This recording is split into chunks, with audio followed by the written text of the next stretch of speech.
Yeah, I didn't know Stuttering John was doing a show. He's pretty much hijacked my time slot. So I just noticed that he's on the, doing his Kate Meaney, going to the police, FBI, blah, blah, blah, two-way consent. I don't have a problem with John, but it's getting a little whatever. It's getting a little old. And I'm not just saying that from him. I'm just saying everyone covering it.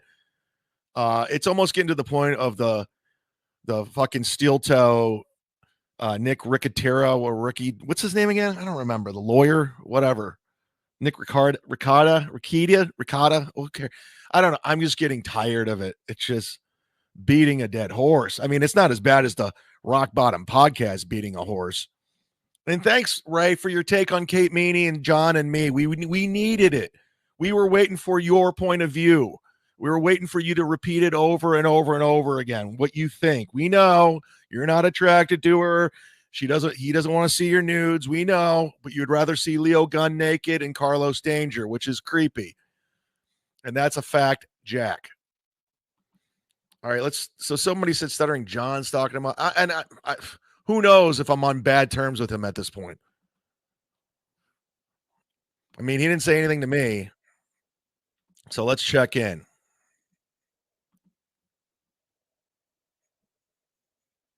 No scruples.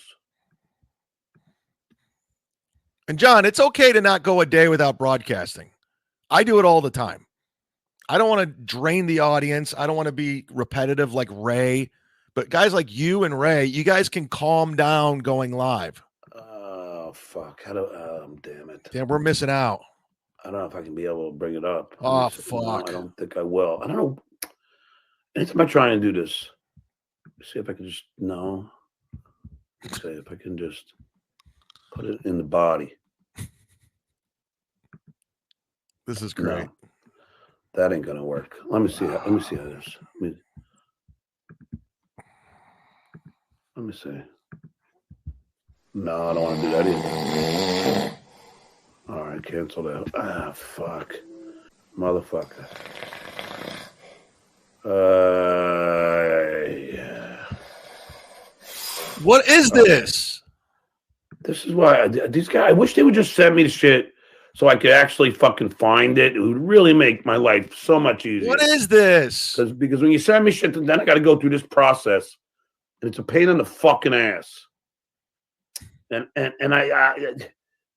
don't know where the fuck it is. It goes on my fucking desktop, and I can't find a fucking thing. God damn it. God damn it, man. I can't.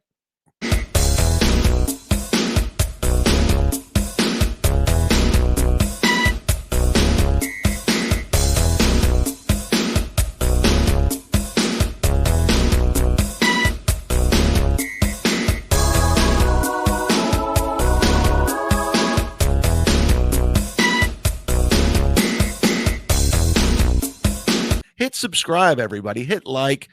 Hit the notification bell. Hit your girlfriend if you have one. Just do it. You'll feel better. Hit a woman. Right? We're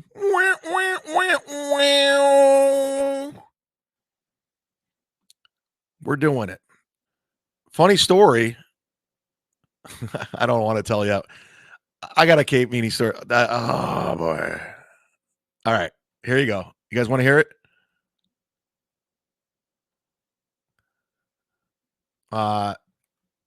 She kind of dated Kyle Dunnigan. And I like Kyle Dunnigan. I think he's a tremendous talent. I really do. I'm not being sarcastic. And she said she was making out with Kyle Dunnigan and he was fingering her words. And he asked how old she was. And she told him and he stopped.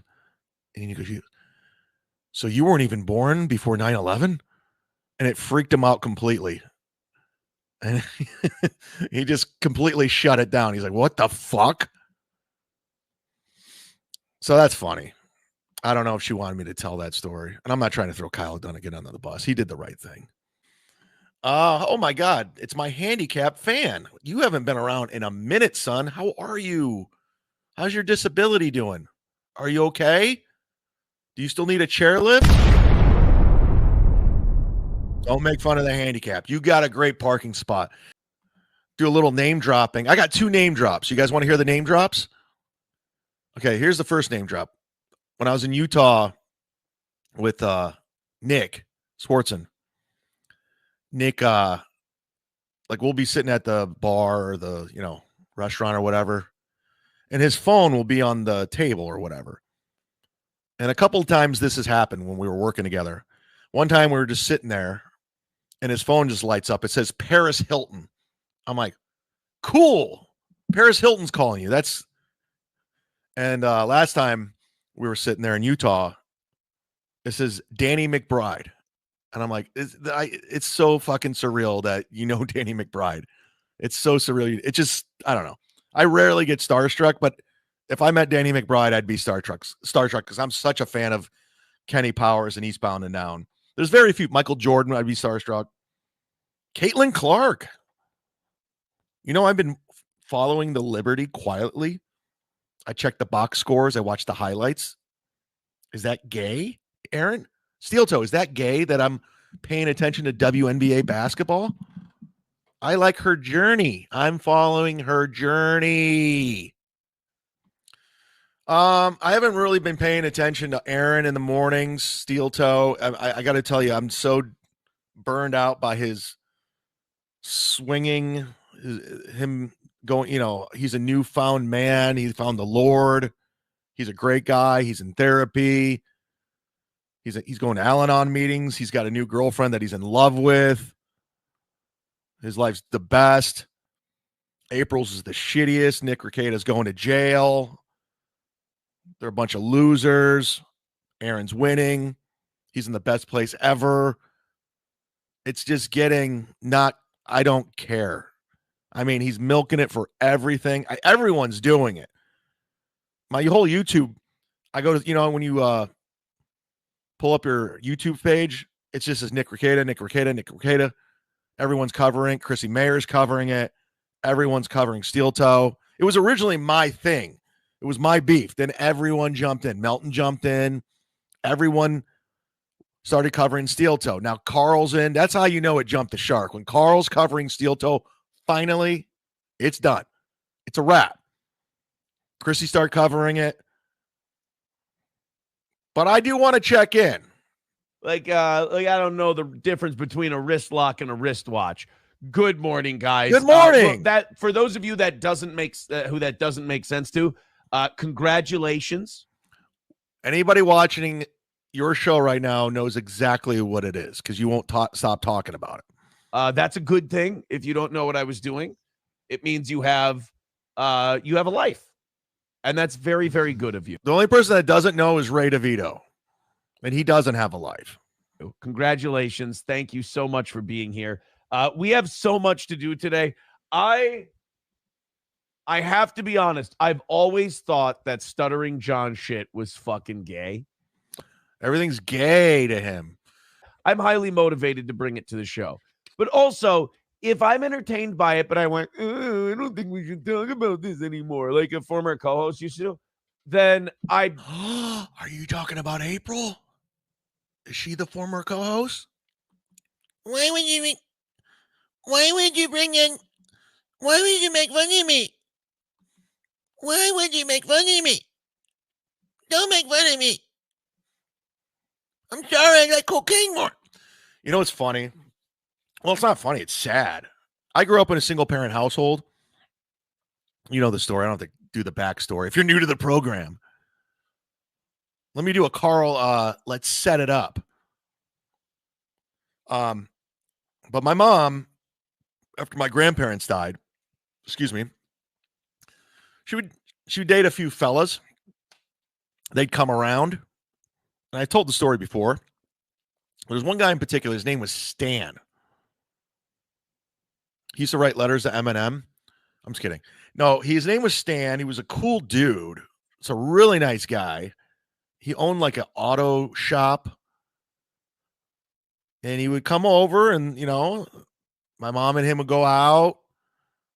She'd get me a sitter. But every time Stan came over, he'd bring me a gift, a toy. I was like 8 or 9. I remember it. I remember one time he read me a book to sleep.